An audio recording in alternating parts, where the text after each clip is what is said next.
ఆ రోజు ఈశ్వరమ్మ దినోత్సవం. కొడైకెనాల్లో ఉన్న స్వామి సాయి శృతిలో నారాయణ సేవ నిర్వహించారు. ప్రసాదంతో పాటు అక్కడ చేరిన వారందరికీ దుస్తులు, దుప్పట్లు పంచిపెట్టారు.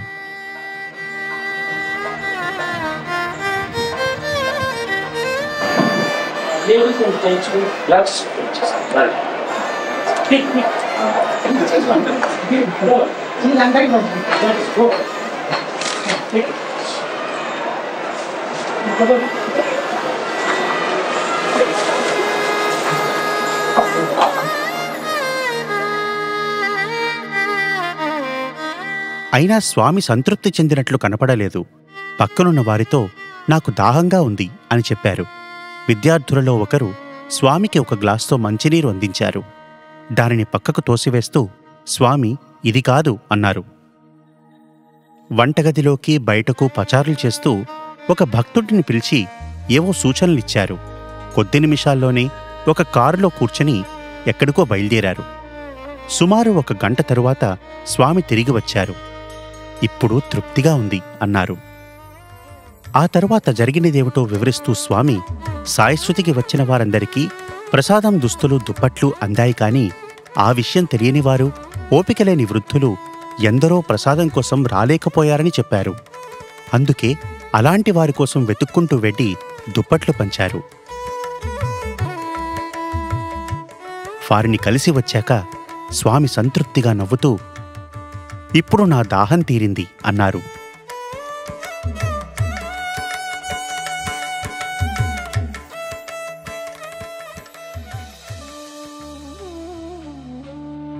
భూమిపై అవతరించడానికే కాదు, భవబంధాల్లో చిక్కుకుని లేదా దారి తప్పి తనను చేరుకోలేని వారి కోసం స్వయంగా వెళ్లేలా స్వామిని ప్రేరేపించింది ఆ దివ్యతృష్ణే.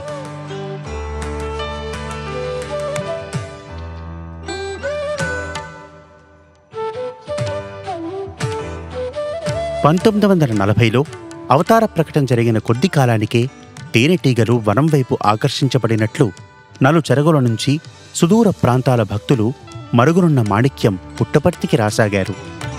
తన సాన్నిధ్యంలోని హాయిని మరింతమందికి అందించాలని తృష్ణ వల్ల కాబోలు స్వామికి సంతృప్తి కలుగలేదు. త్వరలోనే తమ యాత్రలు ప్రారంభించారు. తొలి యాత్రలు పుట్టపర్తికి దగ్గర్లోని బెంగుళూరు, మైసూరు వంటి నగరాలకే పరిమితం. మద్రాస్ ఒక్కటే కాస్త దూరం. మొదటి ఏడాదే 5,000 కిలోమీటర్ల మేర పర్యటించారు.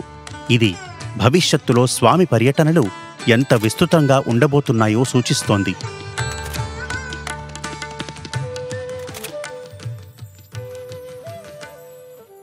తనను ఆహ్వానించిన భక్తులందరి ఇళ్లకు వెళ్లారు. మీ కుటుంబ పెద్దగా శాశ్వతంగా ఉండిపోవడానికే వచ్చానని వారికి గుర్తు చేశారు. త్వరలోనే తమ రాజప్రాసాదాలను పావనం చేయవలసిందిగా కోరుతూ సాందూర్, చించోళి, మైసూర్ రాజకుటుంబాల నుంచి ఆహ్వానాలు వెల్లువెత్తాయి. స్వామి హృదయాన్ని కదిలించి ఆకర్షించేది భక్తుల నిర్మల హృదయాలలోని ఆర్తి మాత్రమే, సుఖభోగాలు కాదు. నేను చిరకాలంగా నావారైన వారిని వెతుక్కుంటూ వెళ్తాను అంటారు స్వామి. 1940 దశకంలో మైసూరు పర్యటన సందర్భంగా రాజభవనంలో ప్రభువుల అతిథిగా బస చేశారు. మరోవంక వారి స్వంత మనిషిగా భక్తుల ఇళ్లలోనూ విడిది చేశారు. సంపన్నులైన భక్తుల ఇళ్లలో బస చేయడానికి కారణం లేకపోలేదు. స్వామి పరివారము, వారిని చూడవచ్చే ప్రజా సమూహాలు రోజురోజుకు పెరిగిపోతున్నందువల్ల తగిన ఆర్థిక స్తోమత లేని భక్తులకు ఇబ్బంది కలిగించకూడదనే ఆలోచన సమంజసమే కదా. అయినప్పటికీ పేదల ఆతిథ్యం స్వీకరించడానికి కూడా ఆయన ఎప్పుడూ సిద్ధమే. 1940లో స్వామి బెంగుళూరులోని ఒక బంగ్లాలో బస చేశారు. చెప్పులు కుట్టుకునే ఒక పేద భక్తుడు తన గుడిసెకు రమ్మని కోరినప్పుడు అతనికి ఆశ్చర్యం కలిగేలా స్వామి వెంటనే ఒప్పుకున్నారు. కొద్ది రోజుల తరువాత స్వామి కారులో అతని ఇంటికి వెళ్లి తమ మాట నిలబెట్టుకున్నారు. ప్రతి పర్యటన ఎన్నో అద్భుతమైన లీలల సమాహారం. వెంకటగిరి రాజావారికి శ్రీరామునిగాను, మహాబలిపురం సముద్ర తీరం సందర్శించినప్పుడు క్షీరసాగరంలో ఆదిశేషునిపై తామే పవళించి ఉన్నట్టు దివ్య దర్శనాలు ప్రసాదించారు. ఇక నదీగర్భంలోని ఇసుక నుంచి, సముద్ర తీరంలోని ఇసుక తిన్నెల నుంచి సృష్టించిన వాటికి లెక్కే లేదు. ద్వారకలో ఇసుక నుండి తీసిన సుందరమైన కృష్ణ విగ్రహం వాటిలో ఒకటి. బహిరంగంగా ప్రజల సమక్షంలో అంగవైకల్యం పోగొట్టిన లీల నాస్తికుల మనస్సుల్లోని ప్రశ్నలకు అడగకుండానే సమాధానమిచ్చిన తీరు, ఇలా చెప్పుకుంటూ పోతే వాటికి అంతే లేదు. ఆంధ్రప్రదేశ్ కోనసీమ ప్రాంతంలో విస్తృతంగా జరిపిన పర్యటనల సందర్భంగా నమ్మశక్యం కాని కరుణాభరితమైన మధురగాథ ఒకటి ఆవిష్కృతమైంది. లక్కవరం అనే గ్రామంలో స్వామి ఒక భక్తుని ఇంటికి వెళ్ళి అక్కడ తోటలో ఒక పక్కగా పెట్టిన బుట్టను గమనించారు. అదేమిటని స్వామి అడిగారు. అప్పుడు ఆ ఇంటివారు నెల రోజులుగా నొప్పితో బాధపడుతున్న తమ పెంపుడు కుక్క ఆ రోజే చనిపోయిందని చెప్తూ కన్నీరు పెట్టుకున్నారు. స్వామి స్వాగత సన్నాహాలకు ఆటంకం కలగకుండా ఆ కుటుంబం కుక్కను పాతిపెట్టే కార్యక్రమం వాయిదా వేసుకున్నారు. కుక్క కళేబరాన్ని బుట్టలో పెట్టి ఆకులతో కప్పి ఉంచారు. స్వామి ఆ బుట్టను తీసుకువచ్చి ఆకులు తొలగించమన్నారు. విభూతిని సృష్టించి కుక్క శరీరంపై జల్లారు. మరుక్షణంలో కుక్క ప్రాణం పోసుకొని లేచి తోక ఆడించసాగింది. స్వామిది నిశ్చయంగా ఎల్లలు లేని ప్రేమ. ఎన్నో విధాలుగా స్వామి ప్రజలకు చేరువవుతారు. మదురాసువాసి లోకనాథ ముదలియార్ వింతైన మానసిక వ్యాధితో బాధపడుతున్నారు. స్వామి ఆయనకు స్వప్నదర్శనమిచ్చి వ్యాధిని పూర్తిగా నయం చేశారు. ఇంటిల్లిపాది ఎన్నడూ ఎరగని ఆ అద్భుతం, ఆ స్వప్న దర్శనం గురించి గొప్పగా చెప్పుకుంటుంటే ఆ మర్నాడే స్వామి వారింట్లో భౌతికంగా అడుగుపెట్టారు. ఆ విధంగా తమ ఆశీర్వాదం వాస్తవమని, కల కాదని రూఢి చేశారు. సర్వవేళలా సర్వత్రా ఉండే స్వామి ప్రత్యేకంగా ఎక్కడికే వెళ్లాల్సిన అవసరం లేదు. అయినా భౌతికంగా వెళ్లారు. 1957లో పుణ్యక్షేత్రమైన రిషికేశ్ సందర్శించారు. అది ముందుగా అనుకున్నదే అయినా స్వామి సంకల్పం వేరుగా ఉంది. ఆయన గంగా తీరంలోని ప్రాచీనమైన వశిష్ఠ గుహ వద్ద కాసేపు ఆగారు. పిలువని పేరంటంగా కనిపించవచ్చు, కాని ఆ గుహవాసి స్వామి పురుషోత్తమానంద తపస్సు ఆయన్ను అక్కడకు ఆకర్షించింది. 1950-60 దశకాల్లో స్వామి విస్తృతంగా పర్యటించారు. మచ్చుకి స్వామి ఒక్కరోజే పేడూరు పట్టణం నుంచి నెల్లూరు వరకు ప్రయాణం చేశారు. దారిలో 8 గ్రామాల్లో ఆగి గ్రామస్తులతో మాట్లాడారు. వారి కోసం భజనలు పాడారు. వారిని ఆశీర్వదించి జీవితానికి సరిపడా జ్ఞాపకాలను ప్రసాదించారు. స్వామి ఒక ఊరు నుంచి మరో ఊరు వెళ్తున్నప్పుడు దారి పొడవునా 100కి తక్కువ కాకుండా భక్తులు బృందాలుగా కూర్చుని స్వామి దర్శనం లభించాలని ప్రార్థిస్తూ భజనలు పాడుతుండేవారు. స్వామి కొన్ని చోట్ల ఆగి పూలమాలలు, హారతి స్వీకరించేవారు. ఒక్కోసారి కారు దిగి నడుస్తూ వారి మధ్య తిరిగేందుకు వెళ్లేవారు. ఎంతమంది ప్రభావితులయ్యారో, ఎంతమందిలో మార్పు వచ్చిందో లెక్కబెట్టగలవారెవరు? 1960 దశకం చివర్లో స్వామి పశ్చిమ తీరాన ఉన్న పట్టణాలు, నగరాల్లో విస్తృతంగా పర్యటనలు ప్రారంభించారు. ముఖ్యంగా బొంబాయికి. 1968 అక్టోబర్లో స్వామి ఉత్తర కన్నడ, పశ్చిమ తీర ప్రాంతాలలో పర్యటించి 8 దినాల వ్యవధిలో బళ్ళారి, గదగ్, హలెకోటె, అన్నగిరి, హూబ్లీ, సిర్సి, కార్వార్, కోడిబాగ్, పనాజీ, బెల్గాం, బీజాపూర్, ధార్వార్, అగాడి, హవేరీ పట్టణాలను సందర్శించారు.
शिरडी के तुम रहने वाले, परती के तुम रहने वाले, परती के तुम रहने वाले, भक्तों के तुम हो रखवाले, भक्तों के तुम हो रखवाले।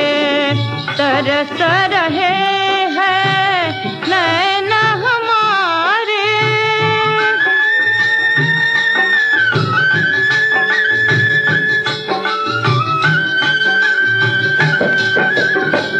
तरस रहे हैं नैन हमारे, अपना रूप दिखाओ साई, अपना रूप दिखाओ साई, बार बार आओ आओ सत्य साई, आओ आओ बाबा साई, बाबा साई। అలసట అనేది లేకుండా దేశం మొత్తం తిరుగుతూ ఎంతో దూరాన ఉన్న గ్రామాలకు గతుకుల బాటలో ప్రయాణించారు. గోదావరి నదిపై బోటు ఎక్కారు. హైదరాబాదు, బొంబాయి, ఢిల్లీ వంటి నగరాలకు విమానంలో వెళ్లారు. స్వామిని పూలదండలతో ముంచెత్తుతూ పూలవాన కురిపిస్తూ కొన్ని చోట్ల చక్కగా అలంకరించిన ఏనుగుపై, మరికొన్ని చోట్ల జీపులో కూర్చుండబెట్టి ఘనంగా ఊరేగించేవారు. చూడవచ్చిన జనసముద్రానికి అభివాదం చేయడానికి స్వామి ఒక్కోసారి పెట్టగోడలపైకో, కారు పైకప్పు మీదకో ఎక్కేవారు, లేదా ఇంటి మిద్దెలపైకి ఎక్కేవారు. తన ప్రేమ కోసం తపిస్తున్న వారి కోసం ఆయన ప్రతి చర్యలోనూ ప్రేమ తొణికిసలాడేది. పుణ్యభూమి భారతావని చెట్ట చివరనున్న కన్యాకుమారిలో జరిగిన ఒక సంఘటన నిజంగా పరమాద్భుతం. ఒకరోజు సాయంత్రం అలల మధ్య తిరుగుతూ వినోదిస్తున్న స్వామి 3 సంద్రాల సంగమ స్థలానికి అభిముఖంగా నిశ్చలంగా నిలబడ్డారు. తన పక్కనున్న వారితో, చూడండి, సముద్రం నాకు ఒక హారంతో స్వాగతం పలుకుతోంది అన్నారు. సరిగ్గా అదే సమయంలో ఒక పెద్ద అల వచ్చి స్వామి పాదాలను ప్రక్షాళన చేసి వెనక్కు మళ్ళింది. మరుక్షణం 108 స్వచ్ఛమైన ముత్యాలు బంగారు తీగతో చుట్టిన దండ ఒకటి స్వామి పాదాలకు చుట్టుకొని ఉండడం చూసి అక్కడున్న వారంతా సంబరమాశ్చర్యాలకు లోనయ్యారు. తదనంతరం స్వామి కన్యాకుమారి అమ్మవారి ముక్కు పొడుకను సృష్టించి చూపారు. వజ్రాలు పొదిగిన ఆ నత్తును సముద్రపు దొంగలు ఎత్తుకు వెళ్లారని స్థానికుల నమ్మకం.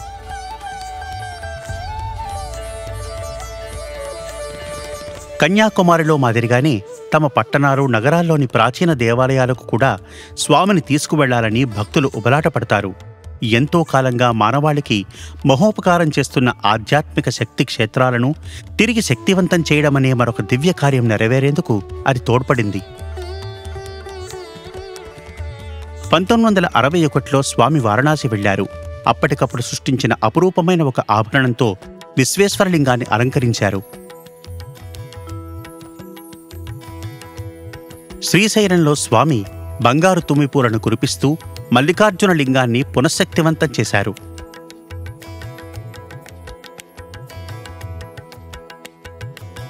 స్వామి 1965లో విఠలుడు కొలువై ఉన్న పండరిపురం సందర్శించారు. అక్కడ రుక్మిణీ అమ్మవారి కోసం నవరత్నాలు పొదిగిన బంగారు కంఠాభరణాన్ని సృష్టించారు. దేశ స్వాతంత్రానంతరం చరిత్రాత్మకమైన సోమనాథ్ దేవాలయాన్ని పునరుద్ధరించారు. 1970లో ఆ దేవాలయ సందర్శన సందర్భంగా స్వామి 3 అడుగులు ఎత్తుండే శివలింగాన్ని తమ చేతి నుండి ధారాపాతంగా వెలువడిన 108 వెండి బిల్వపత్రాలు, 108 స్వర్ణ పుష్పాలతో అభిషేకించి పవిత్రీకరించారు. అంతేకాదు, ఆదిశంకరాచార్యుల వారు ప్రతిష్ఠించిన స్పర్శలింగాన్ని బయటకు రప్పించి అక్కడున్న అందర్నీ ఆశ్చర్యపరిచారు. దండయాత్ర చేస్తున్న శత్రుమూకలు అపవిత్రం చేస్తాయనే భయంతో దానిని భూమిలో నిక్షిప్తం చేసి ఉంచారు. అయోధ్య, తిరుపతి, ద్వారక, భద్రాచలం, మథుర, రామేశ్వరంలలోని దేవాలయాలు కూడా కాలక్రమంలో పునఃశక్తివంతం చేసిన వాటిలో ఉన్నాయి.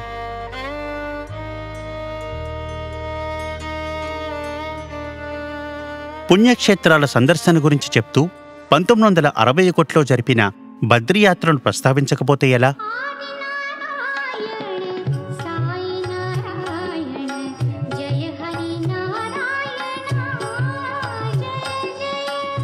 స్వామి ఢిల్లీ వరకు విమానంలోనూ, అక్కడ నుండి హరిద్వార్, ఋషికేశ్ మీదుగా దేవప్రయాగ్ వరకు కారులోనూ వెళ్లారు. తదనంతరం రుద్రప్రయాగ్, నందప్రయాగ్ మీదుగా జోషిమఠం చేరుకున్నారు. బద్రీనాథ్ యాత్ర చివర్లో ప్రయాణం గుర్రాలు, గాడిదలపై సాగినా స్వామి చాలా దూరం కాలినడకనే వెళ్లి ఆ ప్రాంతాన్ని పవిత్రం చేశారు.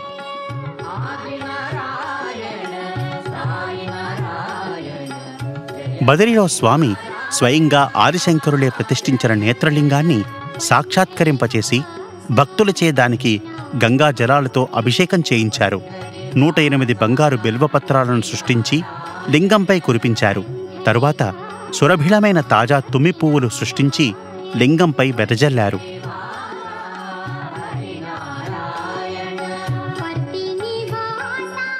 1970-80 దశకాల్లో స్వామి ఉత్తర భారతదేశంలోని ఢిల్లీ, సిమ్లా, రిషికేశ్, చండీగఢ్, అమృత్సర్, మోగా, జామ్నగర్, ముస్సోరీ, ఘజియాబాద్, మీరట్, రూర్కెలా, డెహ్రాడూన్, పానీపట్, శ్రీనగర్ ఇంకా ఎన్నో నగరాలను పలుమార్లు సందర్శించి ఆశీర్వదించారు.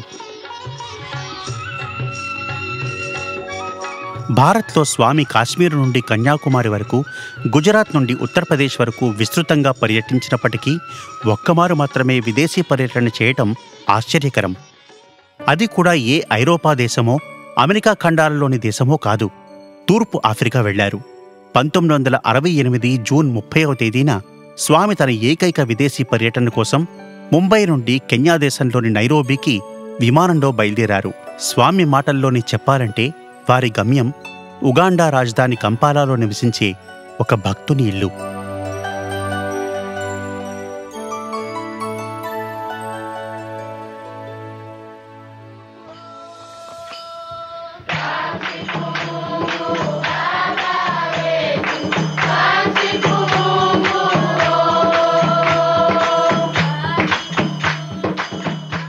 అటుపైన విమానాశ్రయం నుంచి కంపాలాకు 660 కిలోమీటర్ల సుదీర్ఘ ప్రయాణం మొదలైంది.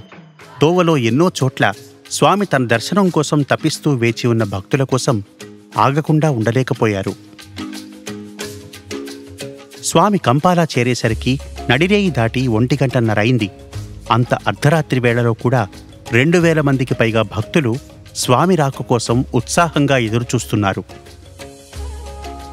ఉగాండాలో ఉన్ననాళ్లు స్థానికులు, ఆఫ్రికాలో స్థిరపడ్డ భారత సంతతివారు ప్రతిరోజు వేల సంఖ్యలో స్వామి దర్శనం కోసం, ఆశీస్సుల కోసం వచ్చేవారు. అలుపనేది లేకుండా స్వామి వారిలో ఎందరికో ఇంటర్వ్యూలు ప్రసాదించారు.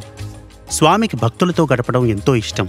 అయితే అతడికి దేశమంతా తిప్పి చూపాలని అక్కడ వారి కోరిక. స్వామి హిందూ దేవాలయాలు, బహాయి ప్రార్థనా మందిరం వంటి కొన్ని స్థలాలు సందర్శించారు.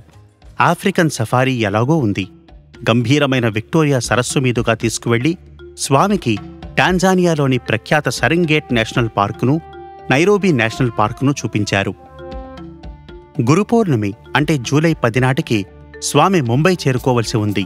కానీ తండ్రి, మమ్మల్ని విడిచి వెళ్లకు అని కన్నీళ్లతో వేడుకుంటున్న ఆఫ్రికావాసుల ప్రార్థన స్వామిని కరిగించింది.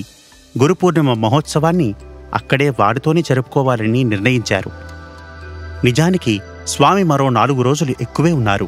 చివరికి పక్షం రోజులు అమితానందంతో గడిపాక బరువెక్కిన హృదయంతో ఆఫ్రికా స్వామికి వీడ్కోలు పలికింది. భగవాన్ ఇలా అంటారు: మార్పు లేదా ఆటవిడుపు లేదా ఊర్లు తిరగటం వంటి కోరికలకు నేను చలించను. మానసిక ప్రశాంతిని కోరుకునే వారికి అది ప్రసాదించడానికి నేను ఆతురతపడతాను. విషాదం నిండిన చోట్ల కృంగిన హృదయాలను ఉద్ధరించడానికి త్వరపడతాను. ఏ సంకల్పంతో వచ్చానో అది నెరవేర్చడానికి నేను ఎప్పుడూ సంచరిస్తూనే ఉంటాను.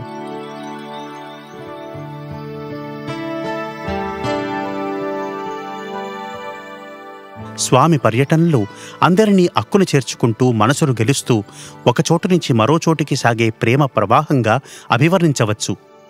స్వామి వాహనం నడిపే అదృష్టం దక్కిన డ్రైవర్లు, విమానాలు నడిపిన పైలట్లు, విమాన సిబ్బంది, అలాగే స్వామి ఆశీస్సులు పొందిన రహదారుల వెంట ఉన్న గ్రామాల సామాన్య ప్రజానీకం, ఇలా స్వామి పర్యటనల మూలంగా లెక్కించలేని జీవితాలు సార్థకమయ్యాయనేది వాస్తవం. ఈ పర్యటనలు అన్నీ ప్రణాళికాబద్ధమైనవిగానో, ముందుగా అనుకున్న తీర్థయాత్రలుగానో కనిపించవచ్చు. కానీ స్వామిని ఆకర్షించేది కనపడని భక్తి మాత్రమే. ఒకమారు స్వామి మద్రాసు నుంచి బెంగుళూరు వెళ్తున్నప్పుడు ఆయన కారు హఠాత్తుగా రహదారి నుంచి ఇరుకుబాటలోకి మళ్ళింది. మిగిలిన కార్లు ఆయన్ను అనుసరించాయి. స్వామి కారు అడవి మధ్యలో ఖాళీ జాగాలా ఉన్న ఒక చోట ఆగింది. అక్కడ పుల్లలు, ఆకులతో నిర్మించిన మందిరం ముందు కూర్చుని భజనలు పాడుతున్న కొందరు గిరిజనులు కనబడ్డారు. ఆహ్వాన పత్రాలు లేవు, ప్రయాణ ప్రణాళికలు లేవు. భక్తులు పిలిచారు, ఆయన వచ్చారు.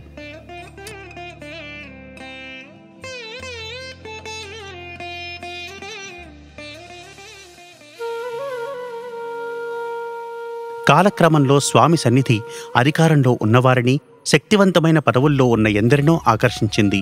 ఢిల్లీ పర్యటనలో దేశాన్ని పాలించేవారు ఆయన వద్దకు పరిగెత్తారు.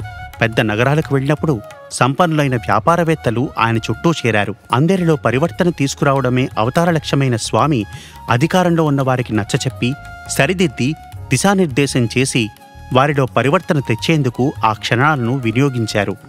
అదే సమయంలో మరో విధంగా తన వద్దకు వచ్చే అవకాశం లేని వారికి అందుబాటులో ఉన్నారు.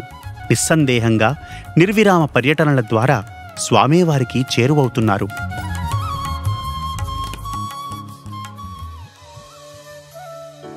పంతొమ్మిది 1969లో స్వామి రాజమండ్రి పరిసరాల్లో పర్యటిస్తున్నప్పుడు కొత్తపేటలో ఒక బహిరంగ సభలో ప్రసంగించారు.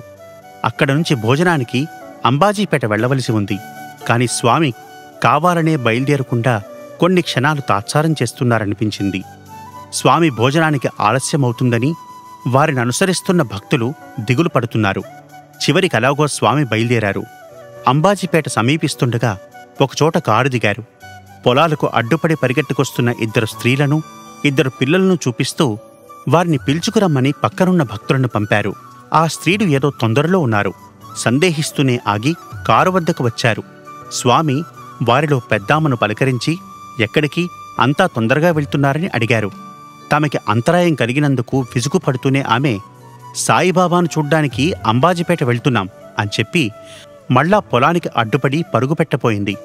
భక్తులు ఆమెను ఆపి, మీరు చూడాలని వెళ్తున్న సాయిబాబా వీరే అని ఆమెకు చెప్పారు. వారు విస్తుపోయి చూస్తూ నిలబడిపోయారు. దయాళువైన స్వామి ఆ మహిళలతో, అంబాజీపేటలో జనసమ్మర్దం ఎక్కువగా ఉంది, చిన్నపిల్లలతో అవస్థపడతారు. అక్కడ మీరు నన్ను కలుసుకుని మిమ్మల్ని వేధిస్తున్న సమస్య నాకు చెప్పుకోలేరు. నేను మీకోసమే మీ సమస్య తీరిపోతుందని చెప్పడానికే ఇక్కడ ఆగాను అని చెప్పారు. అలా చెప్తూనే స్వామి డబ్బు ఉన్న కవర్ ఒకటి వారి చేతిలో పెట్టారు. నిర్ఘాంతపోయి చూస్తున్న ఆ స్త్రీలకు ప్రసాదంగా చెరొక యాపిల్ పండు ఇచ్చి ఆశీర్వదించి ముందుకు సాగారు.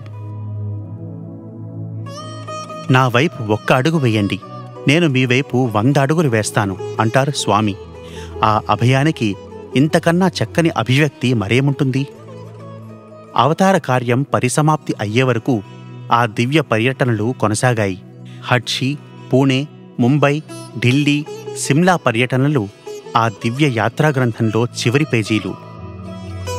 పల్లెలు, నగరాలకు జీవమిస్తూ నది సాగిపోయినట్లే స్వామి అందరినీ తన ప్రేమలో ముంచెత్తుతూ వివిధ ప్రాంతాలలో పర్యటించారు. ఆ పర్యటనల ప్రభావాన్ని కాని, తద్వారా ప్రభావితమైన జీవితాలు ఎన్నని లెక్కించడం కాని, స్వామి వాటిలో పొదిగిన కరుణాపూరిత సన్నివేశాలను కాని సమగ్రంగా చిత్రించడం అసాధ్యం. ఒక్కటి మాత్రం పరమసత్యం, భక్తి నిండిన హృదయం పిలిచిన అన్ని చోట్లకి ఆయన ప్రేమ ప్రవహిస్తుంది.